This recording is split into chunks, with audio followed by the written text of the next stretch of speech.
Bismillahirrahmanirrahim. Assalamualaikum warahmatullahi wabarakatuh.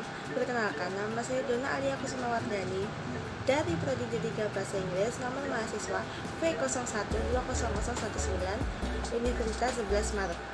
Di video kali ini saya akan menerangkan tentang keanekaragaman Indonesia. Dari yang negara Indonesia adalah negara kepulauan yang sangat luas.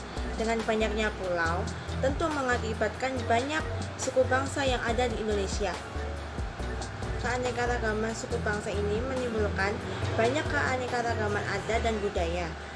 Meski perbedaan suku dan budayanya, warga Indonesia mampu membawa perbedaan itu menjadi kekuatan bangsa. Indonesia memiliki berbagai jenis keanekaragaman di negara ini, yaitu yang pertama, keberagaman wilayah dan lingkungan. Di Indonesia membentang dari Pulau Sabang ke Pulau Merauke. Di antara pulau tersebut membentang lautan yang mencapai 2/3 wilayah Indonesia. Maka dari itu, Indonesia juga disebut Pulau Bahari. Di setiap wilayah Indonesia memiliki keunggulan masing-masing seperti keindahan alam maupun keindahan buatannya, seperti biota laut dan di perkotaan. Yang kedua, ada keberagaman suku, bangsa, dan budaya. Suku, bangsa, dan budaya Indonesia ini saling berkaitan, karena dengan adanya suku bangsa pasti memiliki budaya tersendiri. Yang ketiga, ada keberagaman agama.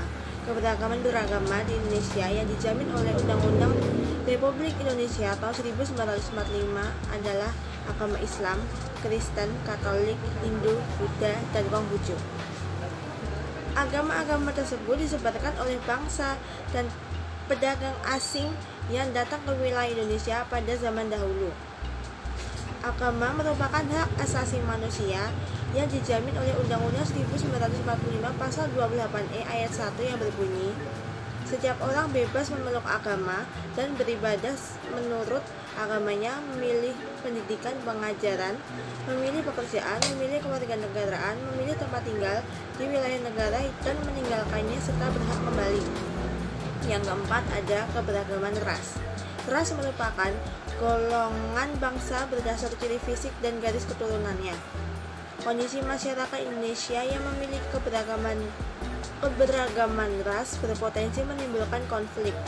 Konflik tidak hanya merugikan kelompok-kelompok masyarakat, tapi juga bangsa Indonesia secara keseluruhan. Maka setiap warga negara Indonesia diminta menjunjung tinggi rasa persaudaraan, kekerabatan, dan persahabatan sehingga terwujudlah perdamaian. Kondisi ini sesuai sila kedua Pancasila yang berbunyi kemanusiaan yang adil dan beradab. Artinya, bangsa Indonesia menjunjung tinggi harkat dan martabat manusia tanpa membeda-bedakan ras. Yang kelima, ada keberagaman golongan. Golongan merupakan kelompok masyarakat yang memiliki ciri dan aktivitas tertentu. Sebagai contoh, secara pendidikan, ada kelompok penduduk berpendidikan PAUD, SD, SMP, SMA, dan perguruan tinggi.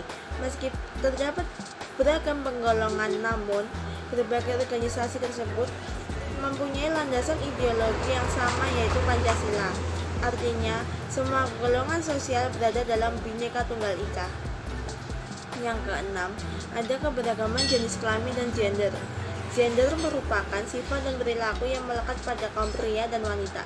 Sedangkan jenis kelamin merupakan kodrat Tuhan yang memiliki perbedaan seorang pria atau wanita.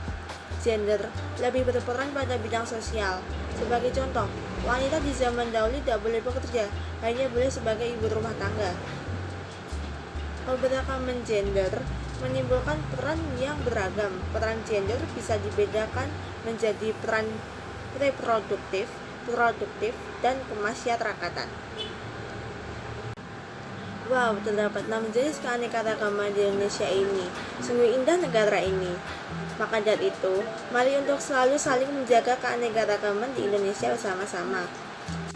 Salah satu langkah yang paling bisa kita lakukan untuk mencegah hilangnya keanekaragaman kita adalah kita harus mencintai budaya kita, bahkan kita harus juga melestarikannya agar tetap terjaga keasliannya. Budaya ataupun identitas itu bagaikan pondasi sebuah bangunan. Semakin kokoh kita menjaga budaya kita, maka semakin kuat juga negara kita. Mungkin cukup sekian yang bisa saya sampaikan. Mohon maaf jika terdapat kesalahan kata. Wabillahi taufiq wal hidayah. Wassalamualaikum warahmatullahi wabarakatuh.